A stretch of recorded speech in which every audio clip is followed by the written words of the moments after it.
Hello mga kabartudes! Maganda pa rin tayo at magandang pogi mga kabartudes. And I know, na-miss nyo na ang aking vlog. Siyempre, napaka-busy ko po today and this month talaga ng October.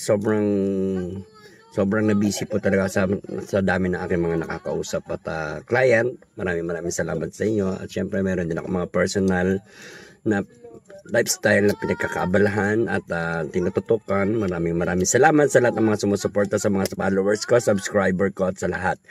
Alam ko mga kabartudes na gulong-gulo na rin kayo sa lahat ng mga nakikita nyo at napapanood nyo. Subalit yan ay mga pinakita ko na at sinabi ko na sa inyo kung ano yung mga mararamdaman nyo, nakikita nyo at naririnig nyo sa mga social media platforms na kung ano-ano mga lumalabas ngayon at nagsasabi ko sa inyo, nasasabi ko na pabalik-balik lang yan at paulit-ulit at kanya-kanya style.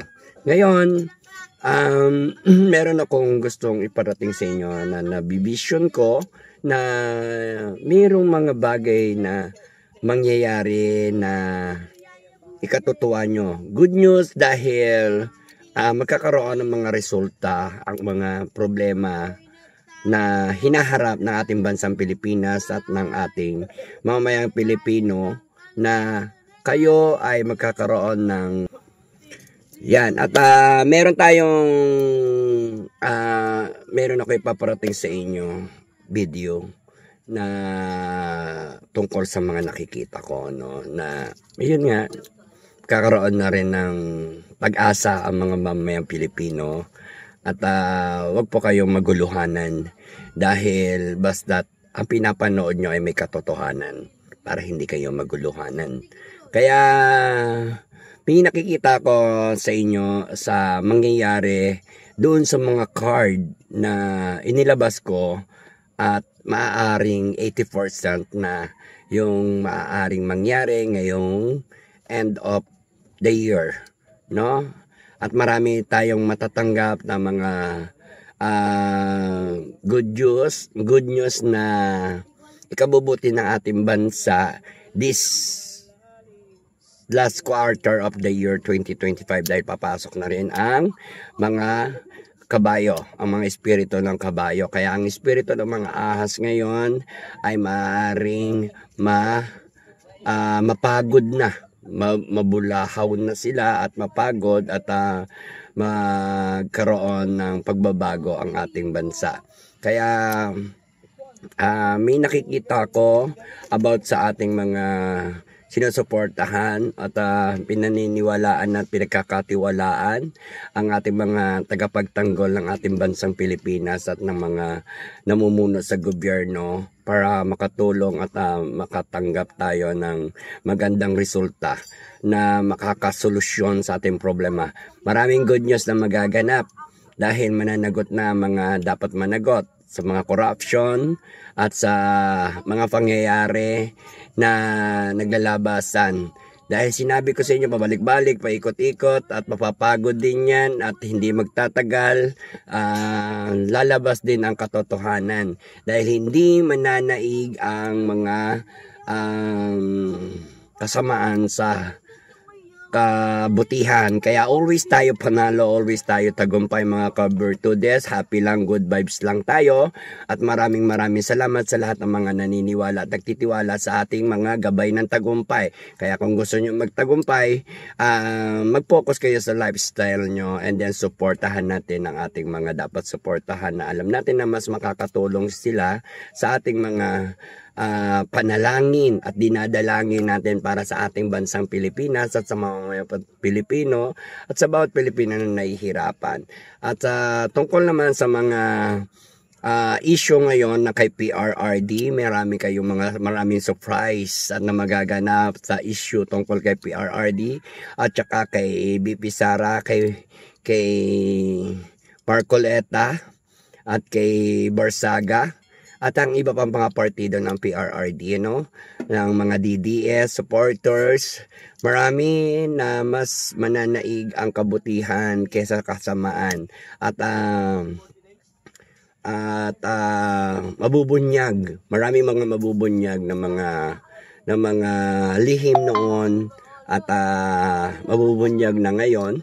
Pero ulit-ulit man yan, papasok sila sa butas ng karayom para mapatagumpayan natin ng mga tagapagtanggol natin ang ating pinaglalaban at dinadalangin para sa kapakanan ng ating bansang Pilipinas. Sobrang gulo kasi, nakakagulo, gulong-gulo na mga tao, gulong-gulo pa mga nasa gobyerno.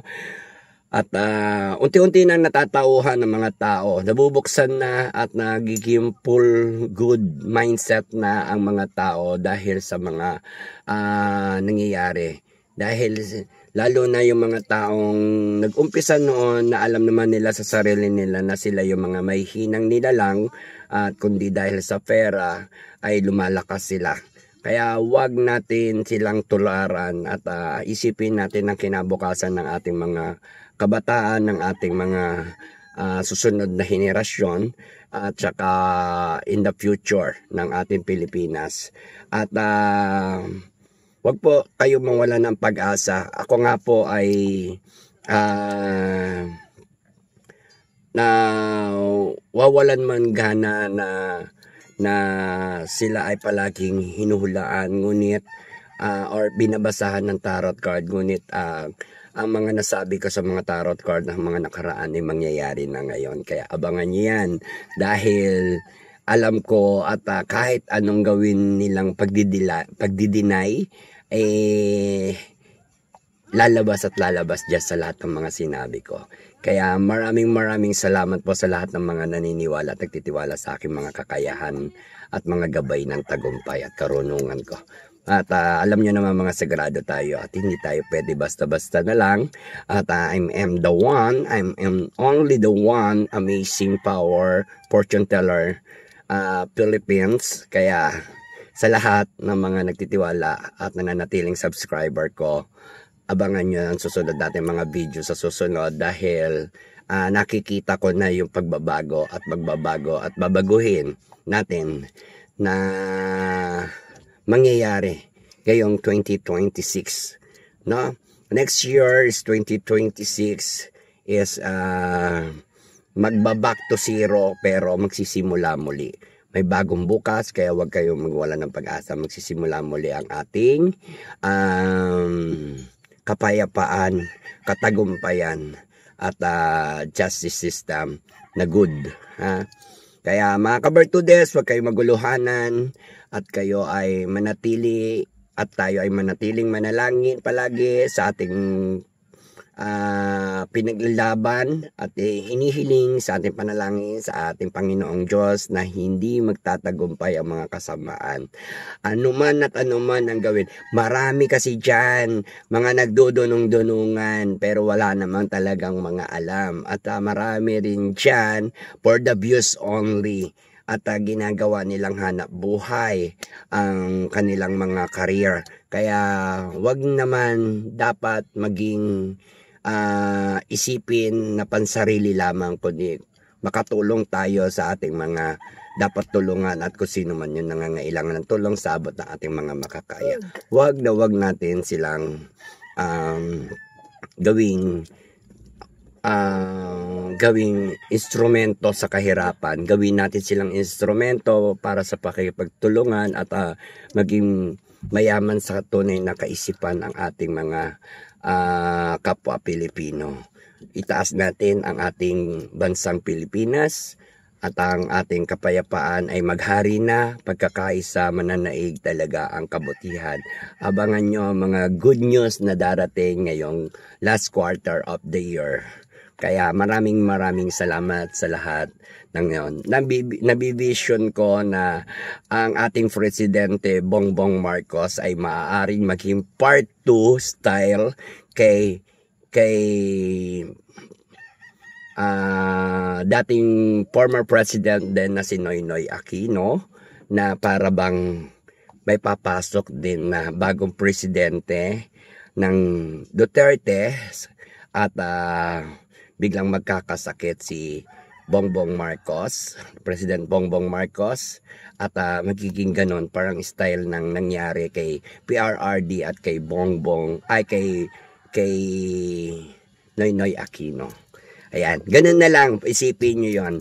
Ganon na ganon yung parang mangyayari. So very duplicated at very parang sumusunod sa mga direction yung mga style nila. Kaya kung mangyari man yan, I'm correct. At maraming talagang salamat sa lahat ng mga kabartudes ko. And thank you so much. Focus muna tayo sa ating mga lifestyle and silip-silip lang tayo sa mga may katotohanan ang ating susuportahan sa panonood ng mga social media platforms. Sa mga napapanood nyo, mag-ingat at wag basta-basta maniwala. And maraming salamat sa inyong lahat, and God bless you. More power, more blessings sa inyong lahat. Update natin sometimes pag may time si PRRD, pero just pray natin si PRRD sorpresa yung pag-uwi niya.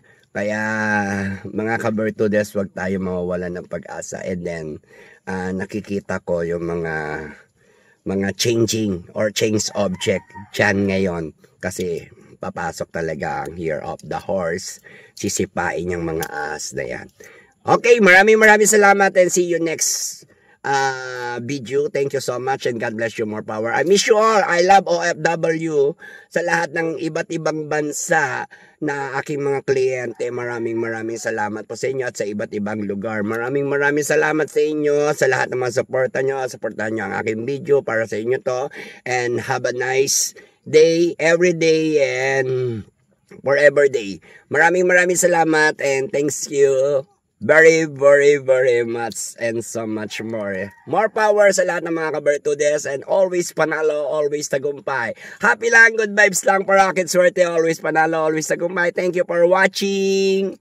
Bye, thank you. God bless all.